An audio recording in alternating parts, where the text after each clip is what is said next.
कार्तिक मास महात्म्य कथा अध्याय 27। कृष्ण नाम का आसरा, कृष्ण नाम का ध्यान। 27वां अध्याय अब लिखने लगा महान।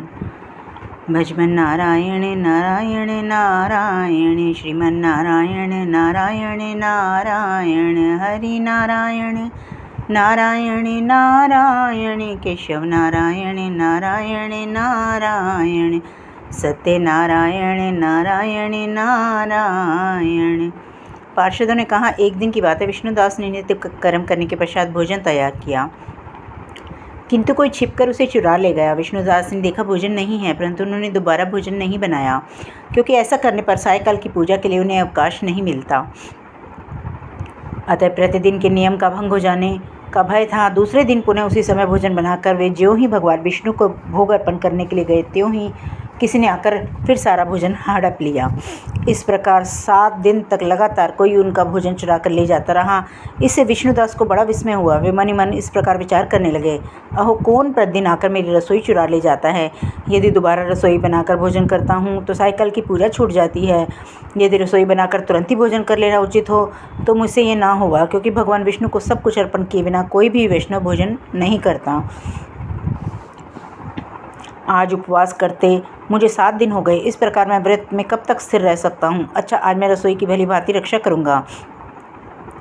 ऐसा निश्चय करके भोजन बनाने के पश्चात वे कहीं छिपकर खड़े हो गए। इतने में ही उन्हें एक चंडाल दिखाई दिया, जो रसोई का हर कर जाने के लिए तैयार खड़ा था। भूख के मारे उसका सारा शरीर दुर्बल हो गया था। मुख पर दीनता छा रही थी। शरीर में हाड़ और चाम के सिवा कुछ शेष नहीं बचा था।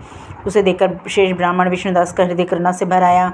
उन्होंने भोजन चुराने वाले चंडाल की ओर देखकर कहा, भैया जरा ठहरो ठहरो, क्यों रूखा सूखा खाते हो? यह घी तो ले लो।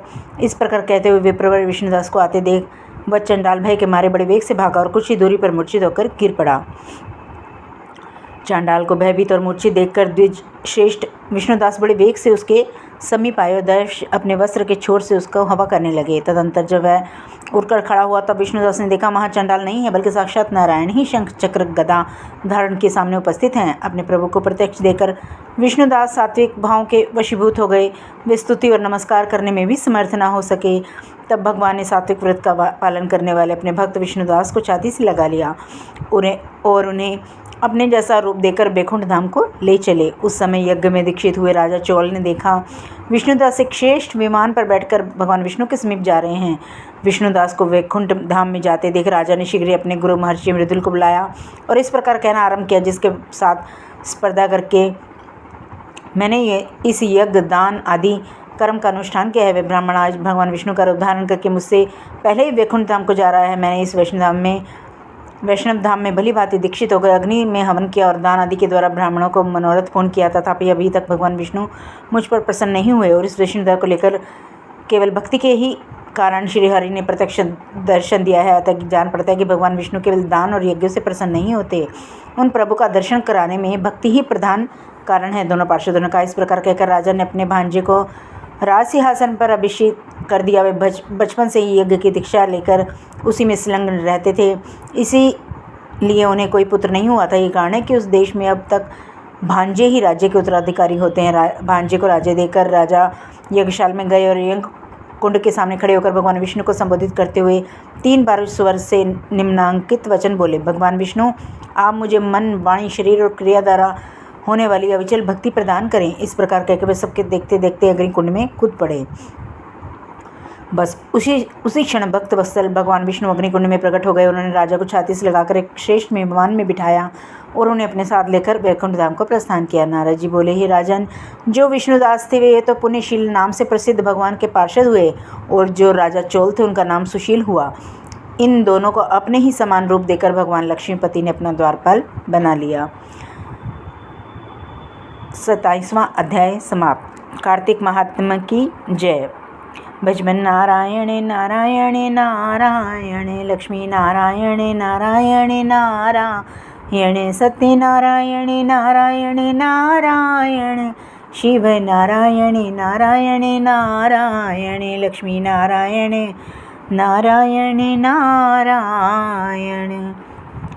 बोल तुलसी माता की जय, बोल गंगे माता की जय, बोल कार्तिक महात्म्य की जय। देव उठनी एकादशी। देव उठनी एकादशी का महत्व बाकी एकादशी की तुलना में काफ़ी ज़्यादा है। दरअसल देव उठनी एकादशी पर 4 माह की निद्रा के बाद भगवान विष्णु जागते हैं। हिंदू पंचांग के अनुसार देव उठनी एकादशी इस बार 12 नवंबर को है। देव के उठने के बाद से ही मांगलिक कार्यों की शुरुआत हो जाती है। ऐसा कहा जाता है कि जो व्यक्ति इस दिन माता लक्ष्मी और भगवान विष्णु को सच्चे मन से उपासना करता है, उसके जीवन से सारे कष्ट दूर हो जाते हैं। साथ ही व्यक्ति के जीवन में आ रही समस्याओं से भी उसको छुटकारा मिलता है। वैसे तो साल भर में आने वाले सभी एकादशी तिथियों को बड़ा महत्व माना जाता है, लेकिन देव उठना एकादशी का विशेष महत्व है। ये बाकी एकादशी की तुलना में अधिक फलदायी मानी गई है, इसलिए इस दिन कुछ बातों का विशेष ध्यान रखना चाहिए। आइए जानते हैं देव उठनी एकादशी के दिन क्या करें और क्या ना करें। देव उठनी एकादशी के दिन भगवान को जगाने के बाद उन्हें रथ पर बैठाकर भ्रमण कराना चाहिए। मान्यताओं के अनुसार राजा बलि ने ऐसा किया था, जिसे उन्हें अपना खोया हुआ राज्य वापस मिला था। यदि आपके पास रथ नहीं तो भगवान विष्णु को एक आसन पर बिठाएं और फिर 4 लोग उनके आसन को चारों तरफ से उठा लें। इसके बाद भ्रमण कराएं।